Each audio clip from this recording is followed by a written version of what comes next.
Punjab food authority Faisalabad और motorway police beat 9 sector सियाल मोड़ की मुश्तरका कार्रवाई, जिसमें एक अदद दूध बरदार टैंकर 911 TUE जो कि फैसलाबाद से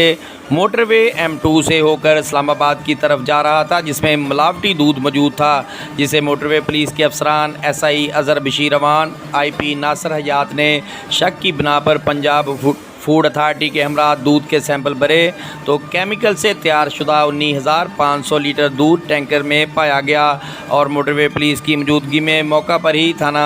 मुतलका में टैंकर मालकान और ड्राइवर के ख़िलाफ़ FIR दर्ज करवा दी गई, जिसका मुकदमा नंबर 912/25 था और motorway police Punjab food authority ने 19,500 लीटर केमिकल दूध से तैयार शुदा दूध को नहर में बहा दिया। पंजाब फूड अथॉरिटी और मोटरवे पुलिस की जालसाज़ों के ख़िलाफ़ कार्रवाइयाँ जारी रहेंगी।